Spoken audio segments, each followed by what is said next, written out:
Oh man, they are so shook. The media is fully back in their 2016 form, not realizing that Trump, he's not on that 2016 stuff anymore. No.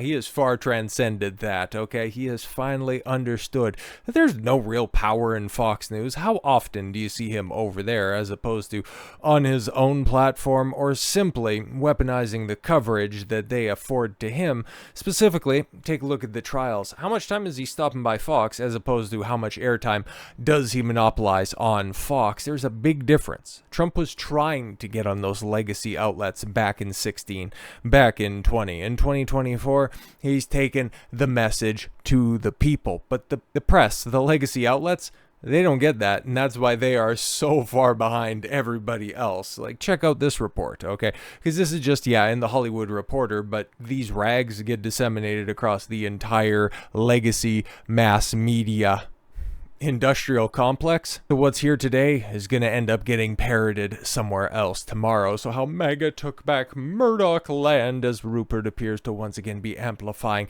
the Republican ex-president. His heir, Lachlan, is being courted by Trump. If you take a look at the personal politics of the Murdoch boys, which Rupert is no longer in control of the News Corp organization, you'll find something very striking about the Murdoch boys. They ain't nothing like the old man, who is nothing like what he used to be.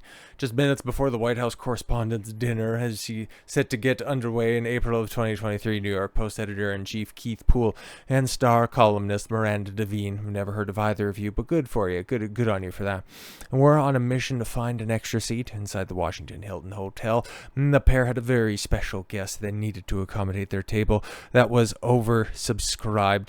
After some musical chairs among staffers, Vivek Ramaswamy spent much of the evening talking with Poole, a Brit feted as a boy wonder in Murdoch circles. Poole, who, like all Murdoch editors, was a direct line to the boss, had already created waves in his handling of Trump's 2024 presidential announcement. Been there, done that. I get it, they're very clever people.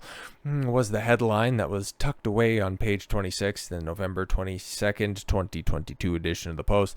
But it was a teaser at the bottom of the front page that went viral. Florida man makes announcement. That's all wonderful and fantastic, but then this is just going to try to lay out the whole strategy where guys, we really want to chase trends here, and you better make sure, okay, because if if the New York Post or if Fox News gets on Trump's side, he's going to become unstoppable. But they're falling into the exact same trap, even though their opposition isn't even playing the same game anymore. Continue to try to deride these legacy outlets that simply appeal to boomers more than they ever have in any previous election cycle, knowing that if you try to denigrate them, they're never going to see these headlines, let alone read the articles. They were already going to vote for who they were going to vote for, regardless of how much electioneering you do over the top of this. They're trying to election interfere, not realizing that, again, they're falling into those same old trappings. Why was Trump so popular in 2016? Because he had the amplification of the entire media.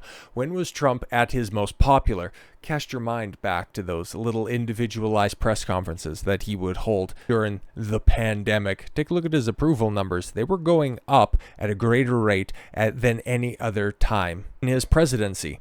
When his voice wasn't being filtered through by the media, people were listening to the guy going, you know what? Kind of makes a lot of sense. Kind of seems like he actually cares about the country and he wants to get to the bottom of this problem, It's kind of weird. It's a lot different than what we've been hearing about before. Oh, no, wait. And then they started to take his daily press conferences off of the television and would simply start to recap them for you. Give you the cliff notes. Would they be the most charitable interpretations? Well, this is the media we're talking about. But now we're 4 years on from the 4 years on of their initial gigantic blunder, but they're still playing the same old greatest hits album, and it's not landing at all anymore. But something else that they're doing and something else that they are gigantically failing on is they're trying to tear down somebody whose warts are already laid bare for the world. Everybody who dislikes Trump at this point in time dislikes them for their own individualized reasons. If you rock with Trump, you're on the Trump train until those wheels completely and totally fall off. There's no middle ground left for Trump. So the only thing that you have left to do, the only arrow that you have left in your quiver, is to hype up your guys' chosen candidate. And well, really bringing out the big guns with this one, because then you got the decrepit corpse of Michael Douglas defending Biden as, hey man, he's actually sharp as a tack. As a fellow octogenarian, I can tell you, sure, we all have problems. I mean, you don't have to take my word for it. Take a look at what, Michael Douglas had to say about this, who's a tremendous actor, just a really terrible geopolitical analyst. And Michael Douglas is defending President Biden against critics who argue he's too old to serve, saying that the commander-in-chief appears to be sharp as a tack.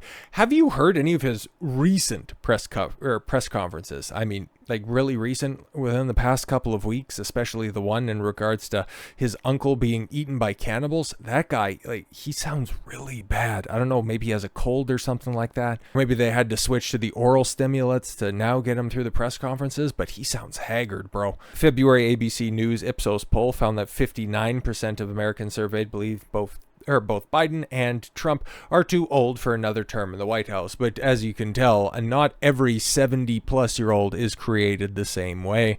We have an issue with memories. As we get older, we forget names, the 79-year-old Academy Award winner said on Sunday. On CNN's Fareed Zakaria GPS when asked about Biden's age. If that's the nicest thing you can say, yeah, still appears to be sharp as a tack. And sure, we all have problems with our memory as we get later in life where, if Michael Douglas has shortcomings, he can have an earpiece put in so they can properly act and relay his lines. Meanwhile, Joe Biden, the president and the leader of the free world, needs a cue card in order to figure out where the bathroom is. In his own living quarters, these are not equivalent positions. His entire cabinet, including his vice president, everybody that's in his cabinet would be more than happy to work with him again on the next term. Well, yeah, of course, because they have easy jobs that they didn't get by merit. They got by checking the requisite number of boxes that they needed to in order to get hired. I cannot say that about the other candidate running, because nobody in his cabinet from 2016 wants to be involved with him. And that right there, that's a ringing endorsement, much so than the one that you wanted to give to Biden. So shout out to Michael Douglas for being absolutely based in this situation. But hey, at least Joe Biden has a Luke Skywalker. Whew, could you imagine drudging up an old Joe Biden tweet with him saying Donald Trump is the worst president we've ever had? But that was after another old clip of Trump surfaced of him saying that Barack Obama was the worst president. One of those statements is correct. I'll leave that up to interpretation for you, but the one irrefutably incorrect statement comes from Mark Hamill himself. Joe Biden is the best president we've ever had. Now, this goof spends every waking moment tweeting about Trump. It's really sad to see how far he's fallen since 1977. Then again, given the fact that he's trended for a couple of days off of this really awful, stupid take. This is a legendary quote that's right up there with Ron Perlman's breakdown of him talking about wiping his own ass with his hand and then wanting to shake Donald Trump's hand. Like, that was an epic meltdown. But this one right here, unironically saying Joe Biden is the best president we've ever had, it's right up there with Mark Hamill deriding the children of Ivanka Trump and the fact that they, expressed some sort of sentiments towards Star Wars. They went and attacked kids. Like, it's not exactly foreign to Mark Hamill. You just need to ask him about his granddaughter that he wanted aborted after his son knocked up a stripper. Maybe that's why he feels such close kinship with Joe Biden, birds of a feather, right? But given the fact that nobody is excited about a Biden candidacy,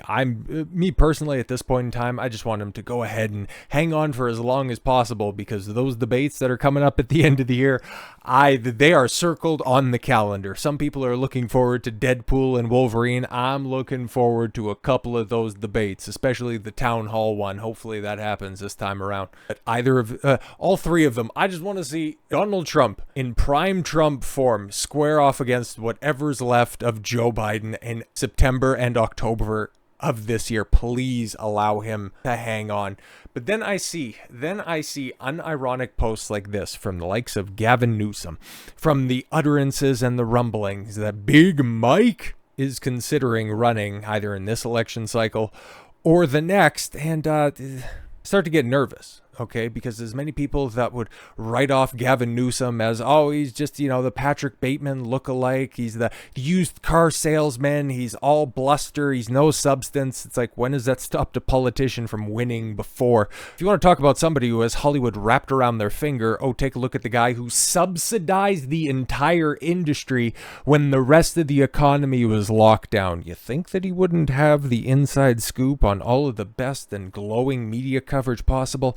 Gavin Newsom's a problem whenever he does, in fact, decide to run for the presidency, which could end up happening this election cycle, especially when the DNC convenes and Biden has a very suspiciously timed medical mishap precluding him from running in 2024, and good guy Gavin steps up to shoulder the incredible burden of carrying on because democracy must go on. Why would he continue? Why would he continue to not worry about what's going on within the confines of his own dilapidated state, but rather talk about Alabama's ban on child eating has no exceptions? Okay, cool. Well, that's what Alabama's doing. It's a states' right issue. You're a governor. You know this. Now, Republicans are trying to criminalize young women traveling to receive, it's care to end a life. Interesting. We cannot let them get away with this. Why are you publishing this absolutely top-tier unintended comedy? Let's play some of this, because this is great. It's great. We're almost there. You're gonna make it. Oh, God. Okay. Oh, good. Oh, no. Trump Republicans want to criminalize young Alabama women who travel for reproductive care. Oh my God, oh my God, police officers are going to pull them over just like they're young black people in the inner city. And if they don't produce their license and registration, they're going to ask them to. Well, you need to see this next scene. I'm going to need you to step out of the vehicle, take a pregnancy test. I can't believe somebody is posting this with a straight face. Listen, ma'am, I see you're sporting a little bit of a gut. It doesn't really seem, due to the lack of a double chin, that you should be sporting a stomach like that. And I see that you are fleeing towards the state lines. I don't know, maybe you're off to a family reunion or something like that, but I'm going to need you to go ahead and pop a squat. And if you're comfortable with it, ma'am, I can help you out with this here stick. If you need somebody to hold it for you, but I'm going to need you to go ahead and approve your pregnancy here, okay? If you'd be so kind to just pop out of the vehicle right now. Make sure that's the only thing that pops out, because I'm not equipped. I don't have a tarp with me now, you hear? Stop them by taking action at righttotravel.org. Let's just see. If they're so against baby eating, okay, why would she get slammed against the hood of her car risking the... anyways, this is just ridiculous. Pain for Democracy Group is responsible for the content of this advertising. And for the... Okay, I also find this incredibly weird, too. Okay, why would you use a blonde-haired, blue-eyed girl in order to get across your message? When Democrats are legendary for their ability to work in diversity anywhere, are they trying to appeal to a group? Are they trying to get that coveted demographic that already votes 65% in their favor? What are we doing here? And what is Gavin Newsom doing here? Even though he says, I'm not running in 2024.